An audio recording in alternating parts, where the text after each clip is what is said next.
السلام علیکم دوستو، میرا نام ہے اسامہ رشید اور آپ لوگ دیکھ رہے ہیں یوٹیوب چینل انفوٹیک ہب۔ جیسا کہ ہم سب جانتے ہیں کہ رسول اللہ صلی اللہ علیہ وسلم آخری نبی اور رسول ہیں، اور آپ صلی اللہ علیہ وسلم کو جب رسول بنا کر عرب پر بھیجا گیا تب عرب کے لوگ جہالت میں ڈوبے ہوئے تھے اور بتوں کی پوجا کیا کرتے تھے،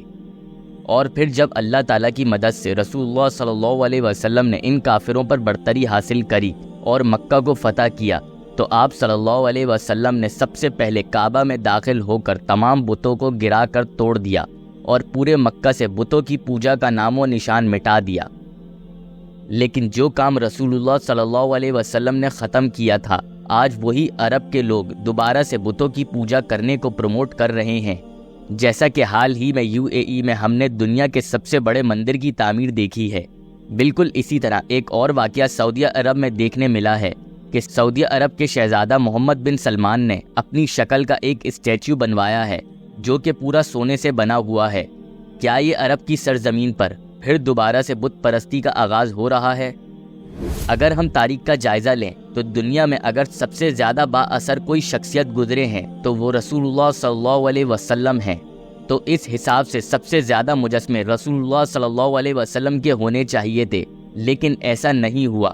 صرف رسول اللہ صلی اللہ علیہ وسلم ہی نہیں بلکہ کسی بھی رسول کی اور انبیاء کی تصویریں یا مجسمے ہمیں کہیں بھی نہیں ملتے۔ اس کی وجہ یہی رہی ہے کہ اس طرح کے مجسمے یا تصویریں بنانا یا بنوانا اسلام میں حرام ہے، اور اس طرح کے مجسمے بنانا یہ آہستہ آہستہ آپ کو شرک کی طرف کھینچ لیتا ہے،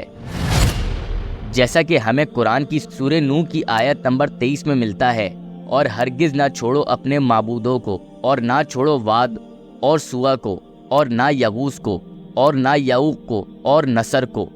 آخر قرآن جن 5 لوگوں کا ذکر کر رہا ہے وہ آخر کون تھے؟ دراصل یہ 5 لوگ حضرت آدم علیہ السلام کی اولادوں میں سے تھے، اور حضرت آدم علیہ السلام اور حضرت شیث علیہ السلام کے بعد دین کے پیروکار تھے، اور اس وقت کے اولیاء کرام تھے جو کہ لوگوں کے درمیان بہت زیادہ اہمیت کے حامل تھے۔ جب ان 5 لوگوں کا انتقال ہو گیا تو شیطان ایک بزرگ کی شکل میں اس دور کے لوگوں کے پاس آیا اور کہنے لگا کہ یہ 5 لوگ اللہ کے بہت قریب تھے اور اللہ کے پسندیدہ بندے تھے، تو ان کی شکلیں تراش کر اپنے پاس رکھ لو۔ اور آہستہ آہستہ وقت گزرنے کے ساتھ ساتھ آگے آنے والے لوگوں نے ان بزرگوں کے بتوں کی پوجا کرنا شروع کر دی، اور اس طرح آگے آنے والی پوری قوم شرک میں مبتلا ہو گئی۔ اسی شرک اور بت پرستی کو ختم کرنے کے لیے اللہ تعالیٰ نے اپنے برگزیدہ بندے حضرت نوح علیہ السلام کو ان لوگوں پر پیغمبر بنا کر بھیجا، اور حضرت نوح علیہ السلام اپنی قوم کو اس بت پرستی سے روکتے رہے، لیکن ان کی قوم نہ مانی اور آخر اللہ کے عذاب کا شکار ہو گئی اور جہنم غارق ہو گئی۔ یہ پورا واقعہ بتانے کا مقصد ہی یہی تھا کہ دین میں اس طرح کے کاموں سے آہستہ آہستہ دین میں نئی نئی بدعتیں جنم لیتی ہیں، اور وقت کے ساتھ ساتھ وہ اتنی مضبوط ہو جاتی ہیں کہ آنے والی نسلیں اس کو دین کا حصہ سمجھنا شروع کر دیتی ہیں۔ آج جو یہ محمد بن سلمان نے اپنا اسٹیچو بنوایا ہے تو حد ممکن یہی ہو کہ آگے آنے والے وقتوں میں عرب کا ایک طبقہ اس کو پوجنا شروع کر دے۔ یہ محمد بن سلمان نے اپنا اسٹیچو سونے سے بنوایا ہے جس کی قیمت تقریباً کروڑوں میں ہوگی، لیکن ہمارے فلسطین بھائی بہن جو اسرائیلیوں کے ہاتھوں مارے جا رہے ہیں ان کے لیے عرب کے حکمرانوں کی کوئی آواز نہیں ہے۔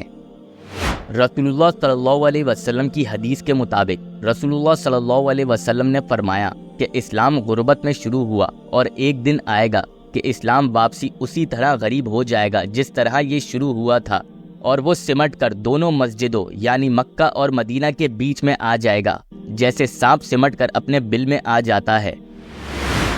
اس حدیث سے صاف یہی ظاہر ہو رہا ہے کہ اسلام واپسی اسی حالت میں آ جائے گا جس طرح یہ شروع ہوا تھا، یعنی مسلمان اور ایک سچا مومن پستی کا شکار ہو جائیں گے اور ان پر ظلم کیا جائے گا، امیر اور غریب میں فرق کیا جائے گا، اللہ کی یاد سے سو کالڈ مسلم لبرلزم کی وجہ سے اللہ کی یاد سے دور ہو جائیں گے۔ اور یہ بالکل سچ بات ہے، اگر آج ہم اپنے آگے پیچھے نگاہیں دوڑائیں تو بالکل اسی طرح ہو رہا ہے۔ اللہ تعالیٰ ان اربوں اور تمام گمراہ مسلمانوں کو ہدایت عطا فرمائے، آمین۔ اگر آپ لوگوں کو ہماری یہ ویڈیو پسند آئی ہو تو لازمی ہمارے چینل کو سبسکرائب کر دیں۔ ابھی کے لیے ہمیں دیں اجازت، اپنا بہت سارا خیال رکھیے گا، اللہ حافظ۔